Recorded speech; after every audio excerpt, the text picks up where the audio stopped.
cuando ores no seas como los hipócritas, porque ellos aman el orar en pie en las sinagogas y en las esquinas de las calles para ser vistos de los hombres.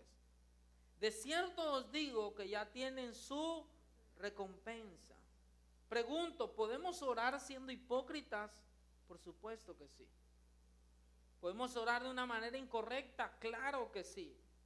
Por eso hay personas que dicen, pastor, pero yo oro y como que Dios no contesta mis oraciones, porque hay que examinar cómo estás haciendo tus oraciones y qué tan sinceras son tus oraciones. Pero habían hombres en la época de Jesús que oraban por hipocresía, por cumplir con un rito de querer orar. Pero Jesús enseña la manera correcta en que hay que orar. El versículo siguiente dice, mas tú cuando ores, entra en tu aposento o en tu cuarto y cerrada la puerta, ora a tu Padre que está en secreto. ¿Está leyendo conmigo? Y tu Padre que ve en lo secreto te recompensará en público. Iglesia, la oración no es algo pasado de moda. La oración no es algo religioso. La oración no es algo de unos cuantos. No es algo de que tienen que hacer los pastores, los líderes de grupo. La oración es algo que todo cristiano tiene que hacer. La oración es importante. Necesitas orar. Dile al que está a tu lado, necesitas orar. No, pero dígaselo con ganas. Para empezar, despiértese usted, dele una sonrisa al que está al lado y dile, necesitas orar.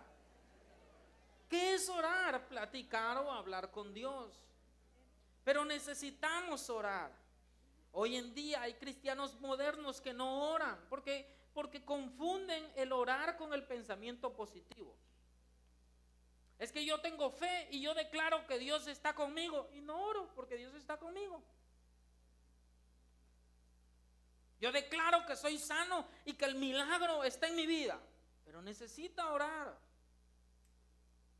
La palabra de Dios dice que yo y mi casa serviremos a Jehová y yo sé que mis hijos van a servir a Jehová. Sí, pero necesitas orar por ellos.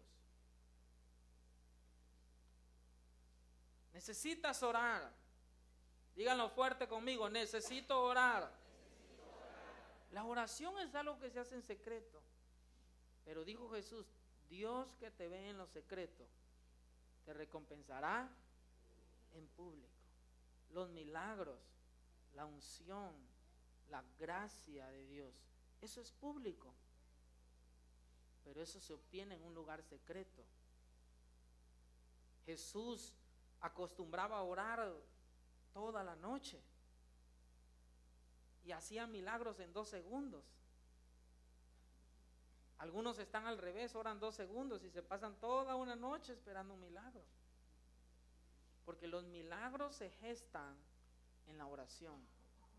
Tus batallas las vas a ganar en la oración.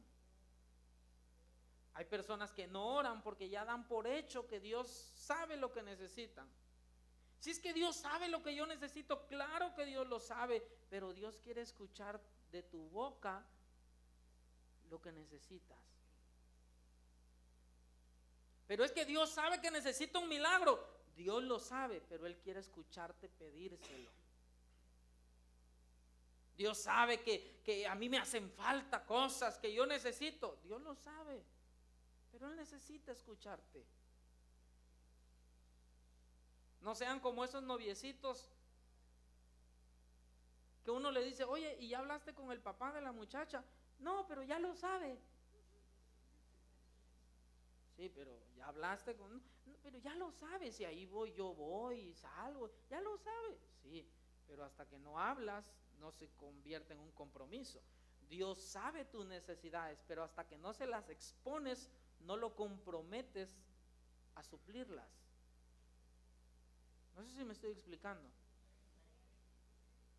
Dios sabe tus sueños, claro que lo sabe, pero Él quiere que tú se los digas, porque eso es una señal para Él que tú confías en Dios, que tu confianza está puesta en Él. ¿Cuándo fue la última vez que hablaste o tuviste una plática cara a cara con Dios?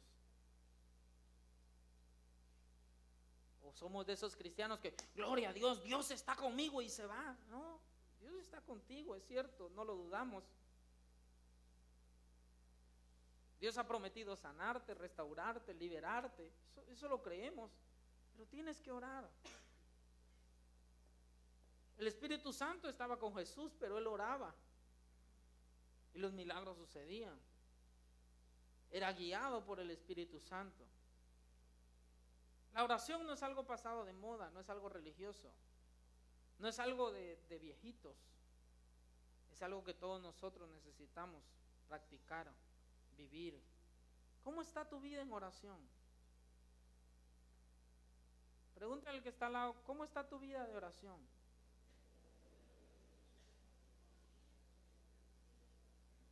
¿O será que somos de esos que tenemos una oración raquítica de 10 minutos? Por simplemente cumplir con una tradición religiosa que nos genera una carga emocional. Eso es lo que los fariseos hacían. Oraban para cumplir, tengo que orar. Como algunos leen la Biblia para sentirse bien, la leí. Yo me acuerdo que yo me crié en una iglesia donde en la escuela dominical, domingo a domingo, te preguntaban cuántos capítulos de la Biblia habían leído. Yo nunca leía la Biblia de lunes a sábado, yo la leía el domingo, me levantaba temprano y buscaba los salmos más chiquititos de la Biblia. Lo leía rapidito para que yo en la escuela dominical pudiera decir, leí 10 capítulos.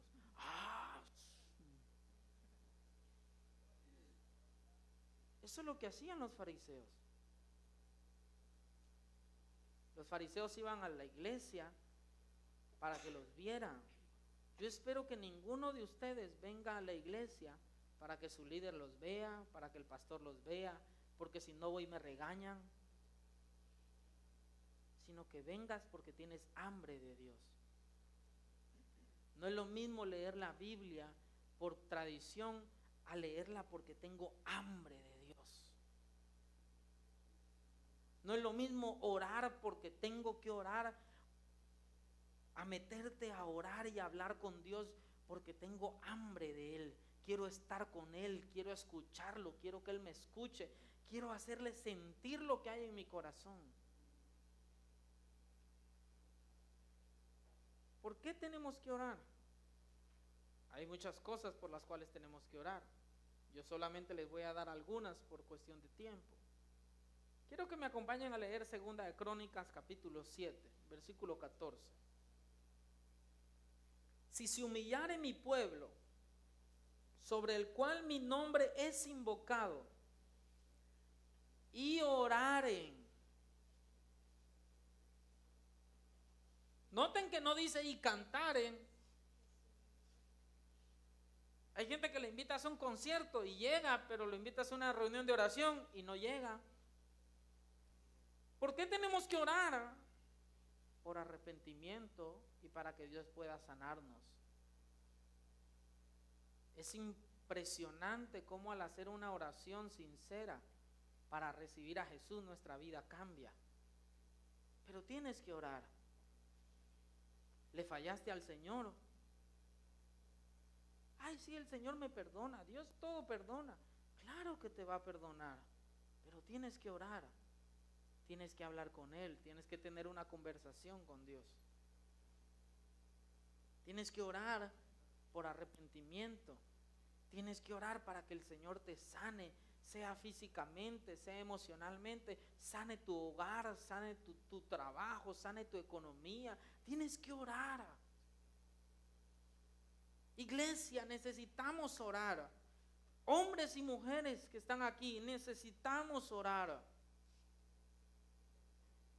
Para que venga arrepentimiento a nuestra vida, para que venga arrepentimiento a nuestra nación, para que Dios sane nuestra tierra. Es fácil decir el país está quebrado, la delincuencia nos tiene ahogados. Es fácil criticar a los políticos, pero nuestro deber es orar por ellos. Es fácil señalar a los demás. Es fácil criticar a mi esposo, pero ¿por qué no oro por él? Es fácil criticar a tus padres, pero ¿por qué no oras por ellos? Es más fácil culpar a otros antes de orar por ellos. Si mi pueblo se humillare, buscare mi rostro, dijo Dios, y oraren, yo los sanaré. Si tú necesitas que Dios te sane, tienes que orar. Voltéate con el que está al lado. Cambia tu cara de tristeza, pon una sonrisa en tu boca y dile, tienes que orar. Yo sé que hay algunos que no les gusta este tipo de mensajes. Sé que a algunos les gusta que yo les cuente chistes o que yo los motive y que les diga, sí se va a poder y gloria a Dios, y todo el mundo brinca y todos dicen, todo lo puedo en Cristo que me fortalece. Sí, pero tienes que orar. Si no oras, no funciona. Perdón, voy a estornudar.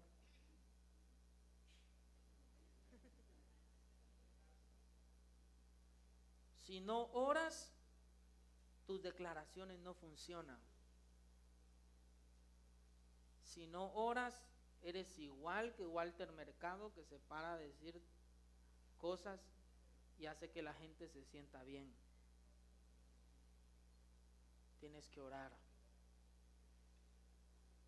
La oración hace que la palabra de Dios se cumpla en tu vida.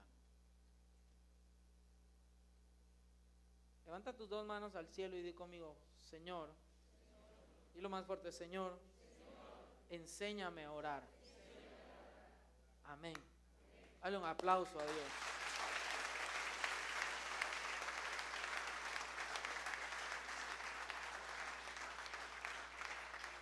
Mateo capítulo 26, versículo 41 dice, velad y orad para que no entres en tentación. El espíritu a la verdad está dispuesto, pero la carne es débil. Déjalo fuerte conmigo, por favor. Velad y orad para que no entres en tentación. El espíritu a la verdad está dispuesto, pero la carne es débil. ¿Cómo es la carne? Y el espíritu está dispuesto. Orar es algo que a veces no nos da ganas de hacer, porque la carne no quiere. La carne quiere ver el final de la telenovela. Y el espíritu te habla a tu conciencia y te dice, oye, tienes que orar. Y la carne dice, terminando. Y el espíritu dice, terminando te va a dar sueño. Sí me aguanto. ¿Por qué tenemos que orar? Para no caer en tentación. ¿Cuándo fue la última vez que oraste y le pediste a Dios que te ayudara a no caer en tentación? ¿O eres de los que das por hecho que no tienes que caer en tentación? Es que yo no le puedo fallar a Dios. Eso lo sabemos. Pero ¿cuándo fue la última vez que le dijiste, Señor, ayúdame a no caer en tentación? Ahí va esta. Mujeres, ¿cuándo fue la última vez que oraste para que tu esposo no caiga en tentación? O por ejemplo, que no caiga en adulterio. ¡Ja! Que ni se atreva.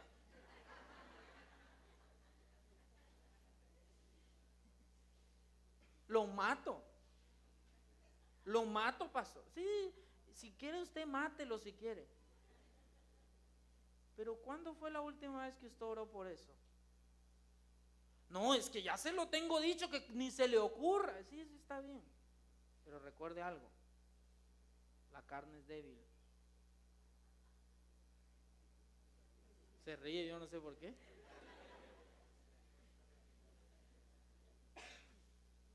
¿Cuándo fue la última vez que oraste por tu esposa para que te sea fiel hasta la muerte?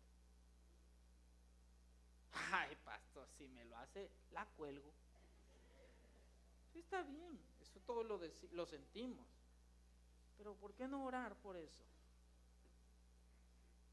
Damos por hecho en que no tenemos que fallarle a Dios, pero necesitamos orar para que eso no suceda. Padres, ¿están orando para que sus hijos no caigan en fornicación, en pornografía? La carne es débil. Necesitas orar. Algunos no pueden vencer la tentación porque no oran. Pastor, siento que no puedo, le fallo a Dios todos los días. ¿Y cómo está tu vida en oración? No existe. Por eso entonces tienes que orar y pedirle al Señor: Señor, ayúdame a no fallarte. Ayúdame a serle fiel a mi familia. Ayúdame a serle fiel a mis hijos, a mi esposo, a mi esposa, a mi iglesia. Necesito que me ayudes, Señor. El apóstol Pablo lo dijo de otra manera. Él dijo: lo malo que no quiero hacer, eso es lo que hago. Yo no dudo que todos nosotros seamos personas buenas y que tengamos buenas intenciones, pero a veces las buenas intenciones no son suficientes. Yo no dudo que tú no quieras perder tu hogar, seguramente quieres mantener tu hogar, pero hay algo que nos impulsa a hacer lo malo y necesitamos orar. No solo orar para que Dios nos levante, sino orar para no ceder a la tentación. Nuevamente levanta tus manos al cielo y dile conmigo: Espíritu Santo, dilo fuerte, Espíritu Santo, ayúdame a no ceder a la tentación. Amén. Dale un aplauso al Espíritu Santo.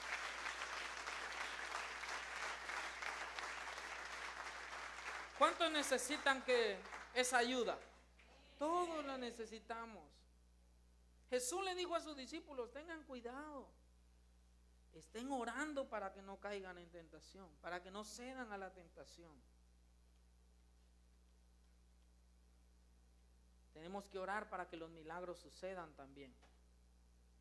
Santiago capítulo 5 versículo 14 dice así: ¿está alguno enfermo entre vosotros? Llame a los ancianos de la iglesia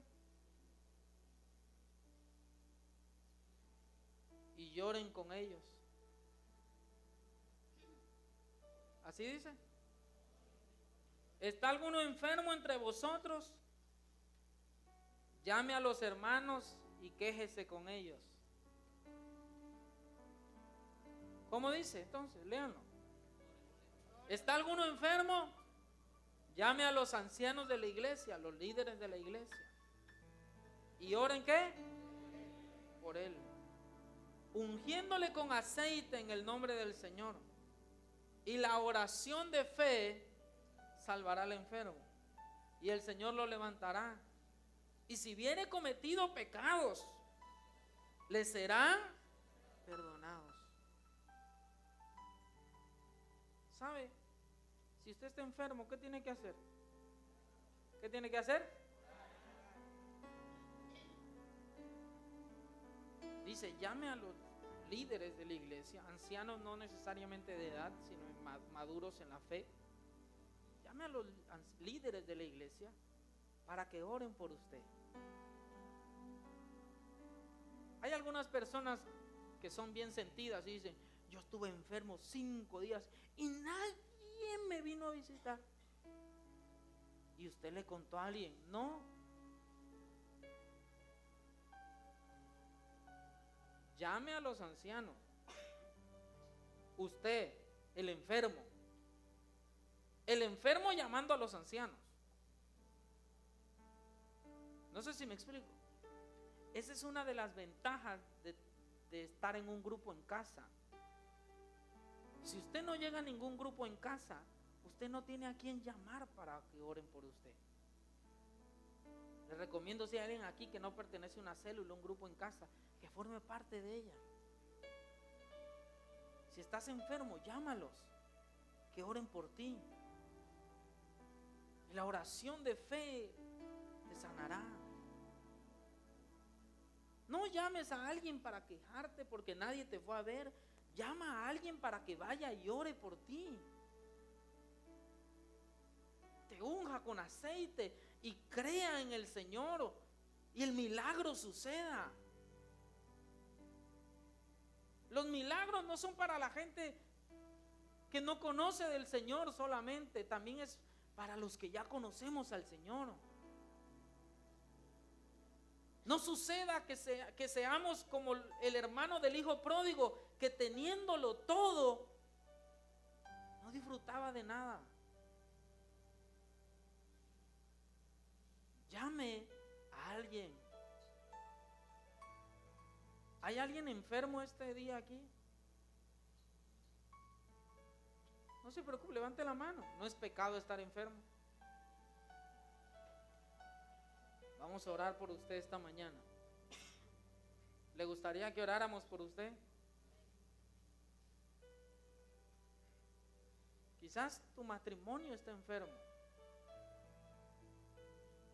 Ay, pastor, pero ¿qué van a decir de mí? Que yo vaya a decirle, oiga, tengo problemas. ¿Qué van a decir de usted? Que usted tiene problemas como yo los tengo. No hay nada de malo que tú le llames a alguien y le digas, mira, me siento de esta manera, ¿podrías orar por mí? Es más efectivo que le hables a un amigo, a un cristiano para que ore por ti, a que lo tuitees, me siento mal. Eso no resuelve nada. A que lo escribas en Facebook, estoy depre. Eso no sirve de nada. Encontré a una persona que puso, me siento mal, estoy deprimido, no me pregunten por qué. Yo pensé, si no quiere que le pregunten, ¿para qué lo escribe? ¿No creen?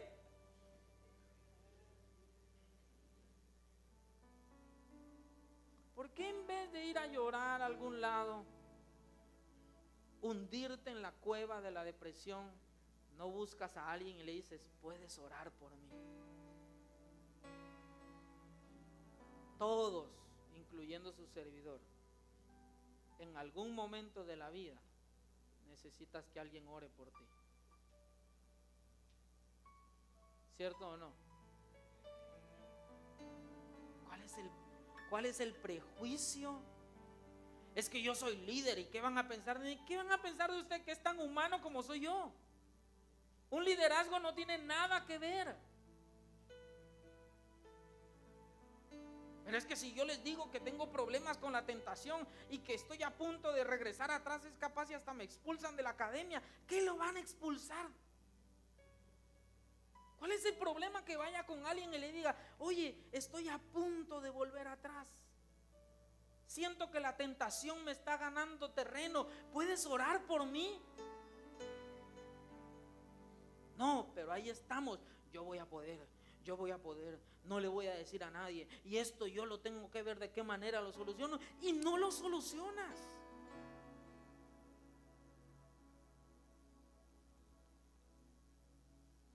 Continúa diciendo ese versículo, dice, confesaos vuestras ofensas los unos a los otros y pégale su cinturonazo. Así dice. ¿Y qué hay que hacer? A ver, no los oigo. ¿Y qué hay que hacer? Para que sean. Oigan algo. ¿Qué harías, padre de familia, si tu hijo un día viniera y te dijera y te confesara que probó marihuana en la escuela?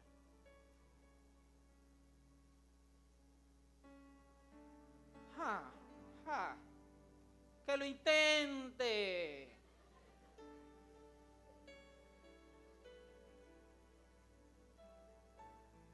¿Qué tienes que hacer?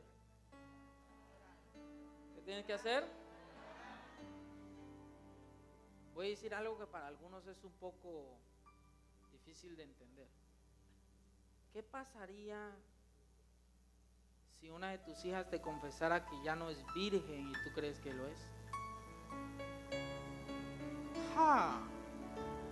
Al internado ese mismo día.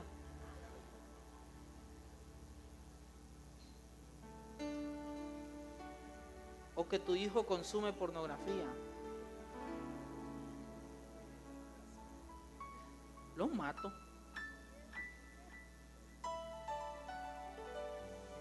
Por esas palabras es que no confían en ustedes.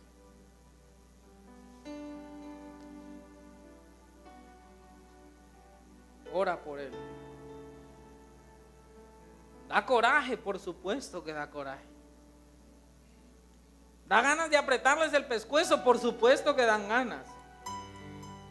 Pero tu primera reacción tiene que ser orar por él. Hay adultos que parece ser que ya se les olvidó cuando eran jóvenes.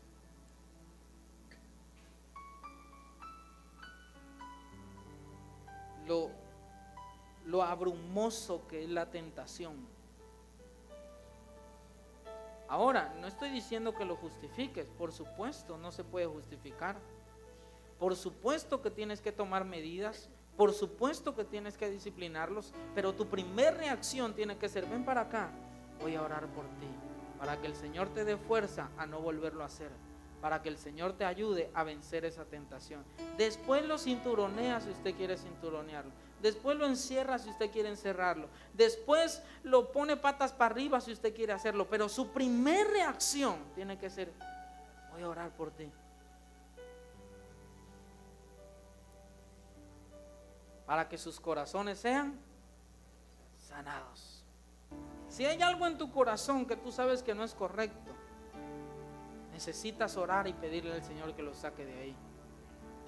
La solución está en doblar tus rodillas, clamar al cielo y decir: Señor, haz tu obra con nosotros.